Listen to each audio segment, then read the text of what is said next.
phases to retirement, one of which is called the pre-go years. And here to talk with me about that is Dana Anspach. She's the CEO and founder of Sensible Money. Dana, welcome. Hi, Bob. As you know, I'm sort of entering my pre-go years myself, so this is a topic near and dear to my heart. Yeah, well, I want to start first with when I first thought about doing a segment on pre-go, to me, it was always about the 5 to 10 years prior to retirement. But is that really what the pre-go years are? And I mean, this might be a term that is new to people. Yeah, I mean, I think if we're looking at it just from a financial planning lens, that is what we would like it to be. As a planner, I wish everyone would start getting real serious about the financial side of retirement. Ideally, 10 years out, what we typically see is about 5 years out. But as I turned 54 this year, I began thinking of retirement a little differently. And, I would say up until a year ago, the thought of retirement for me was like, nope, nope, never, nope, nope, nope. Um, I did all my financial planning because I don't want to be a hypocrite, right? I'm gonna, do my numbers and make sure I'm in good shape. But I couldn't really connect with the idea of it. And I had an experience on a vacation that really kind of went, oh my gosh, I'm gonna retire one day, and not anytime soon, but it made me emotionally connected to the process a little differently. And so now I think about it in terms of, well, it's not necessarily a timeline of 5 to 10 years out. It's kind of like, when does that moment happen? And I think that's when the pre-go years really begin, and it can happen differently for all of us, right? Mine might end up being 15, 16 years out from when I actually fully retire, but someone else's might happen the day before. All right, so that moment for some people it comes maybe after a period of some life cycle event. I finished paying the kids' college, the house is paid for, and now I'm on to this next phase. It, or maybe it's because I've hit a date where I can increase the catch-up contributions to my 401k or my HSA, whatever it might be. Right? Do you, what is that moment for most? Yeah, and I think those are all great examples. For some people, it might be this was the age my dad retired, or this was the age my mom retired. And so that may trigger a feeling of like, oh, I really need to get serious about planning. For some people, it could be job related, right? A shift in their work location. We've seen that a lot lately, with being required to come back to the office. Some people might say, you know what? Not going to do it anymore. And maybe they weren't really thinking about retirement. Maybe they should have been doing their planning, but that shift made them go, whoa, can this really happen for me? For others, yes, I think you're exactly right. The kids are out of the house. If they're married, maybe they're empty nesters. Maybe it's age 62 because that's suddenly when you could collect Social Security. Doesn't mean you should. So I think there's different triggers, and a lot of it's probably impacted by how we were raised, what we saw in our family situation, what we've seen with our coworkers. And so it was really my kind of aha of like, oh, this happens differently for every single one of us. And it's not always at the same stage of life or at the same, age. It's really kind of a moment where you really realize, oh my gosh, I'm going to retire. So as you're talking, I'm thinking there are two moments. There's the moment when you start thinking about it seriously, whenever that may be, 5 or 10 years or however many years before retirement. And then there's the moment that you need to think about is, when do I want to retire and what control do I have over that decision, if any? Yeah, and yeah, because I'm so lucky, right? I own a business and I believe I will have the option to wind down. And I am not at all wound down right now. And so I'm full force.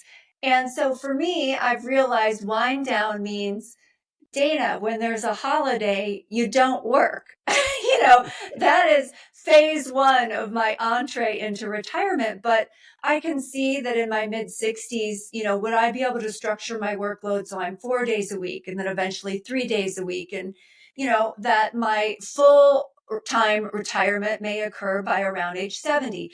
That's the kind of plan I think is going to best suit me. And I also see that a lot for people in the medical profession. I just have someone who, in his late 60s, he had fully retired for a year and then just chose to go back at 67 days a year, which is really part time. But I asked why, right? Financially, it wasn't needed.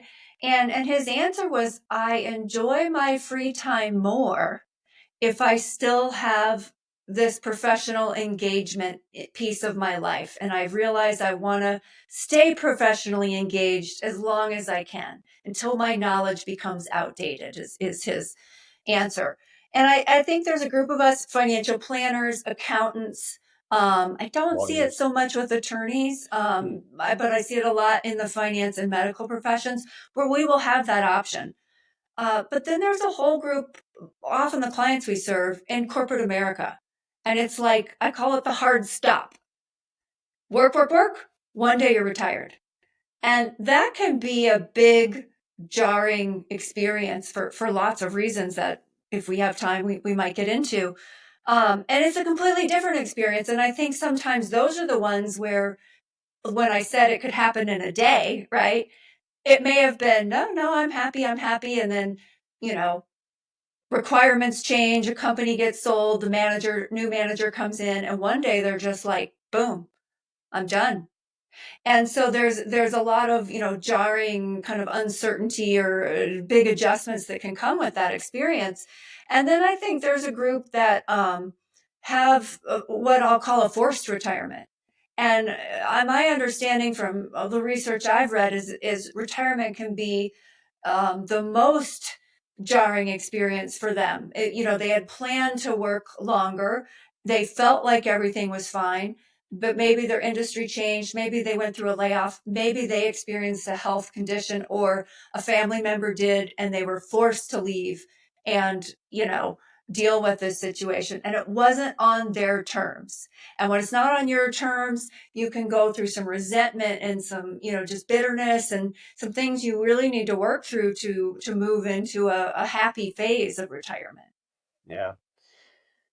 When you think about this notion of people who don't get to choose their date of retirement, you mentioned it. Some of the research I've read says people plan on working to 65, but more often than not, those people end up retiring at 62. So there's a 3 year period where they have to either find another job or see if their savings will cover that 3 years, and then some, right? Instead of 30 years of retirement, it's now 33 or 35 years of retirement. And maybe they didn't plan, they planned on saving those additional 3 years in their 401k, and now they either have to reduce their lifestyle or invest more. I don't know what, invest more aggressively, all that stuff, right? Like they have decisions to make. Hopefully not, but there's some risks that come with that. But yeah, they have to do something differently, right? Yeah. And I think the value of planning farther out, and this is where I just feel so grateful. I don't think I would be a good planner of my own finances if I didn't do this for a living. I've probably said that on these videos before. But because I am adamant to not be a hypocrite, I've been really good and do my planning. And so when even though I wasn't emotionally connected to the idea, but if people can do that, then what happens, and I've had this experience with so many clients, when a sudden event happens, it's much easier to recalibrate and to say, okay, you have a non-emotional partner with you, helping you explore some of the solutions, and here's what you can do. And I think that is critical. The financial side of it is critical to go through that transition and with as less stress as possible. But it's the emotional side that is also critical, is to really, like, if you're going to be happy and you have a lot of years remaining and you want them to be enjoyable, you may have some bitterness and some kind of stuck in there that you need to work through. And helping people realize that part is just as important, and it's okay if you feel that way, or it's okay if you worked in corporate America and you had a hard stop and all of a sudden you're thinking retirement's supposed to be rah, rah, rah, rah. And now all of a sudden it's like, oh my gosh, what do I do with all my time? Like, this isn't how I thought it would feel. Yeah. It's interesting. There was a recent Financial Planning Association survey that was produced that said many financial planners think their clients are financially prepared for retirement, but not emotionally prepared. And I know that notion of being emotionally prepared is something that Fritz Gilbert of the Retirement Manifesto has often said is like job one, in addition to job two being financially ready. And I'm maybe you could talk a little bit about like the steps one can take to become emotionally ready, and maybe also your new venture. Yes, well, thank you for bringing that up. Fritz Gilbert, for those listening who may not know, is the founder and author of a blog called the Retirement Manifesto.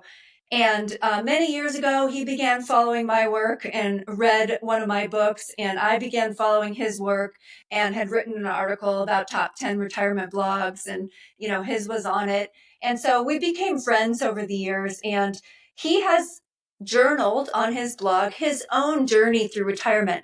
So he falls, I believe, in the like hard stop category. But he planned with his wife so thoughtfully his journey and shared it transparently for all of us to read and follow along.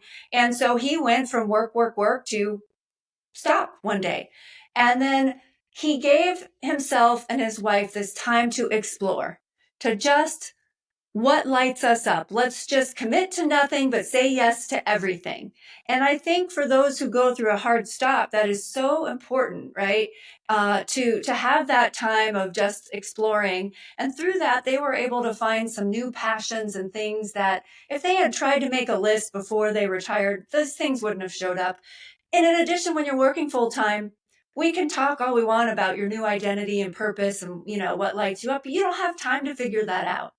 So if you're going to end up in a hard stop, you have to give yourself that time to explore. And so that's really what I've learned from reading Fritz's blog. And then I read he's entering the second phase, what I might call the beginning of the slow go phase or the end of the go go phase of retirement, where he felt like he was going to wind his blog down or begin writing less. And I thought, oh my gosh, I'm just entering the phase he was at when he started this blog.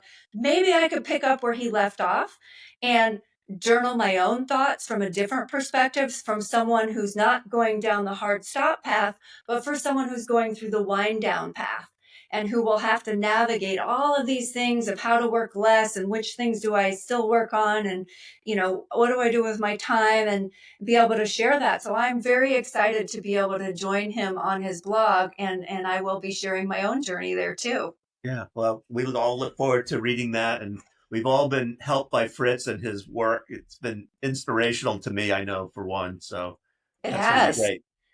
So the other thing, when I think about Prego, I mean, we're going to do another episode on Prego. Maybe we'll talk about the hard stuff, the assets, the liabilities, the income, the expenses, all that stuff that you need to get in order.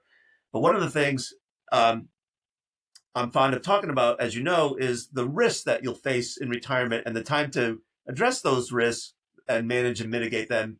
I think would be in the pre-go years. I'm curious if you agree or not.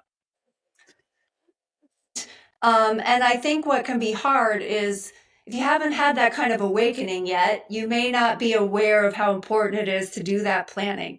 But, if you do the planning, even though you think you might not retire until somewhere down the road, you're going to be in a much better situation. And there are definite risks. One of the key ones I've seen, and I remember a client that someone else in my firm served years ago.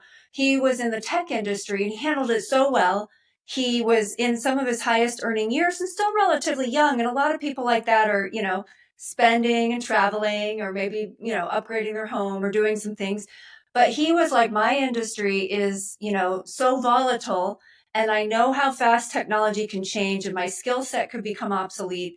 And so he really focused on maximizes his savings during that pre-go time when his earnings were peaked. And it was so smart because, when his industry shifted, he was well prepared to navigate that change. So that's one of the things that we could all keep in mind is like, we may not be able to work till 65, or I may not be able to work till 70, even though I think I can. So, how do I make sure I'm prepared if a health event, or depending on your industry, an industry shift comes along? Another I know you and I just talked about was we had listened to a presentation on property and casualty insurance. They had all those fires out in California recently. All these stories of people who thought their insurance coverage was sufficient, and the realization that at this phase of life, maybe you got to look at insurance differently. We're younger, and most people are good savers if they're following this kind of content. And we want I want to pay the least premium possible, right? Yeah. I've always shop my insurance, and I saved $100, by switching, and instead it was like, well, what covers the most catastrophic risks? Once you're near retirement, if you have a higher deductible, that's probably not going to derail your retirement, right? So, okay, I had to pay an extra $500 or $1,000, for my deductible. That's not going to mean I had to work an extra 5 years. But if you had a catastrophic, like, oh my gosh, my house went through a hailstorm, was an example that was used, or the fires that we've seen recently, and it cost $700,000 more out of pocket than what my insurance coverage, because just of the way the structure of the insurance. Well, a $700,000 catastrophic event can certainly derail your retirement plans. So that kind of risk management, I had never really thought about it in terms of like, oh, you may want higher deductibles, but better and full coverage on any true catastrophic type events. And they don't happen that often. Hopefully they never happen to you. But if they do, you would never see it coming, and your plans are, changing for sure. Yeah. Yeah. You and I haven't gone through the RMA program where we talk about risk management and this notion of low probability of something happening, but severe consequences does require insurance. And, it's not a topic that everyone loves talking about, right? But Yeah. insurance is a necessary evil of retirement planning, I think. Yeah, and it's, gosh, maybe we need to change our language around it, right? Like maybe it's you know, a appropriate risk management tool. I know that sounds too insurancy, but I got to think of a new catchphrase for it, right? Like it's your safety net. It's I Yeah. don't know, but Yeah. Don't I put your, don't sell insurance. I hope all the listeners know that. I have no incentive. I just it would be devastating to see someone save and do everything right and get on the cusp of retirement and have an event like that set them back so far, because they were all focused on minimizing premiums and not really looking at the value of their home and its contents and what it would cost to replace it, and making sure it could be replaced at the same quality that they had if they had added any, custom work in their home or higher end things. Like, just those are factors that hadn't really crossed my mind before. I thought it was a great insight. yeah. So I'm of two minds. I had an old boss who used to say, "Don't think about hypotheticals, just think about what's real." But I also think about, as you're talking, I'm thinking about like I do need to think about all the things that could go wrong, right? And maybe I don't have to insure against all the things that could go wrong, but nonetheless, I feel like I ought to at least do justice to my plan to think about those things. And I think about the Society of Actuaries has 15 risks that I need to think about, and others have 20 risks. And nonetheless, there are tools and techniques out there to help you at least think about these things. Yeah, and I think sometimes it can be so confusing for people, right? Because it's like, well, should I do this to hedge this risk? Should I put all my money in money market or bonds because, what if a big market crash happens? Or, oh, if stocks and real estate are the best way to hedge against inflation, would I put all my money there? Well, you don't put all your eggs toward hedging one risk. And so I think the challenge can be when you look at all these risks, there's different decisions that help minimize the impact of some of these catastrophic risks. And so planning helps, like a puzzle piece, say, well, each piece, is there for a reason. And it helps reduce the impact of this risk. And this piece helps reduce the impact of that risk. You don't find ever one piece that does it all. And so you have to be aware of that and really think about it. Kind of, you're stepping back going, okay, when I get all these pieces together, what is the picture I have? And that picture should be something that is less risky because of the way I put the pieces together. So when you think about the pre-go phase, in my mind, I'm thinking there's like, okay, there's the date of retirement that I have in mind, and then there might be that's the probable case, and then the best case is something else, and the worst case is X. I mean, do you want people to have a range of possibilities as opposed to being fixated on something? I think that's smart. I can tell you, as planners, what we'll often do is have, the person's intended retirement date, but then we may structure the portfolio as if they ended up retiring, 3 to 5 years earlier than that. And we discuss it. Obviously, we don't do it without talking to them, you know. Surprise. But we have this kind of discussion that says, I know you think you're going to work till X, but the more conservative way to approach this is, let's structure your portfolio. So if instead retirement happened 3 or 5 years earlier, we're ready. And if you had a sudden retirement where, forced almost, wasn't planned, and the market was down at the same time, and keep in mind, those events may have a higher likelihood of occurring simultaneously. If we're in a big economic distress time, we're probably going to have more layoffs. And so, that can be the true kind of event that if you've planned ahead, you come through it relatively unscathed. And, you go, okay, we can do this. We're going to be okay. Versus if you just said blinders on, nope, nope, I know I'll be able to work till 65. And I get there are some professions and jobs that feel very secure. Maybe somebody thinks there's just, but we just don't know, right? We don't know that we're actually going to be able to do what we think we'll be able to do. Yeah. So I don't want to make this sound joyless, right? Which is, I have my day job, and now you're asking me to do all this other work to prepare for the time when I don't have my Oh, day job. But I mean, there would be joy in doing it and knowing that you have peace of mind, I guess. yeah, I would say, like, for many people, there actually is joy in engaging in the planning, right? There is. There's people like us, and we love it, and that's why we do it for a living.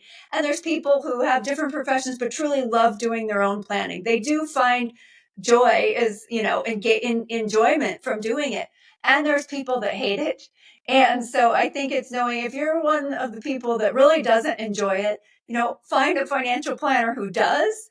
And if you don't want to know the details, find someone you trust and just, you can give very big picture instructions like, look, I don't want you to use all that lingo with me. I just need to know I'm in good shape. And a lot of times those are the kind of conversations. It's like, it might say like, okay, here's what we did at a really high level. You asked me how much detail do you want to have? And they, some people want none, like none. And others like to get into the weeds. But, you know, just like I kind of put off engaging in the emotional connection to planning because I just wasn't there yet. Um, my realization was how important both sides are. I think if you're someone who, is putting off engaging in the financial side of planning, well, that is important too. And the two work together. They have to work together to have the best experience. And it's not as scary as you think. And you do feel, as you said, more secure. I don't know if people feel joy. Some of them do, but definitely peace of mind after really thoroughly understanding their finances. Yeah. I think that's as good a place as any to leave this discussion. We have more to talk about with pre-go. And then we also will be talking about we didn't really mention that you're writing a book about these four phases. I am, and that's why this is on my mind. I'm writing a book called Living Off Your Acorns, Your Guide to the Four Phases of Retirement, where we'll talk about this pre-go phase and then the go-go phase. And my two phases will overlap when I think about my own planning. And then the slow-go phase that, begins, maybe when we encounter some health and mobility restrictions. And then the no-go phase, which can end up being the last few years of life. And so I have talked to some of our 89-year-old clients as I'm, writing this content, really understanding what those later phases feel like. And it's just been an amazing journey. And I'm very excited to share their stories. I'm going to leave it